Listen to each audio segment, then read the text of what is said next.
ഏകദേശം ഒരു 3-4 വർഷം പെട്ടിയിലായിപ്പോയി. ഇപ്പോൾ കറന്റ് റിലീസായ ഒരു സിനിമയാണ്. സോ ഇത്ര വർഷം ഗ്യാപ്പ് എന്നുള്ളത് എനിക്ക് ഒഫീഷ്യലി അറിയില്ല ഗൈസ്.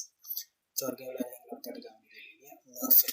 സോ മുകേഷ്, ആശ ശരത്തൊക്കെ ലീഡിംഗ് റോളിൽ അല്ലെങ്കിൽ പ്രൊട്ടഗോണിസ്റ്റ് ആയിട്ട് വരുന്ന ഒരു സിനിമയാണ് ഈ ഒരു മർഫിൽ. സോണി മുകുന്ദനുണ്ട്. അങ്ങനെ കുറച്ച് ക്യാരക്ടേഴ്സ് എല്ലാം കാണിച്ചിട്ടൊക്കെ പോകുന്നതെന്ന് വേണമെങ്കിൽ നമുക്ക് പറയാം. മെയിനായിട്ട് മുകേഷൊക്കെയാണ് വരുന്നത്. സോ ഇതിൻ്റെ ഒരു പ്ലോട്ട് എന്ന് പറയുന്നത് ഒരു മ്യൂസിക്കൽ നൈറ്റാണ് ഈ സിനിമയുടെ പ്ലോട്ട്. സോ ഒരു കുടുംബം, സോ ആ കുടുംബത്തിനുണ്ടാകുന്ന ഒരു പാർട്ടി, സോ അവിടെ ഉണ്ടാകുന്ന മ്യൂസിക് വിത്ത് വൈബ്, അതുപോലെ തന്നെ പിന്നെ അതിനിടയിൽ വന്ന ക്യാരക്ടേഴ്സ് എല്ലാ കാര്യങ്ങളൊക്കെ പറഞ്ഞു പോകുന്നതാണ് സിനിമയുടെ പ്ലോട്ട്.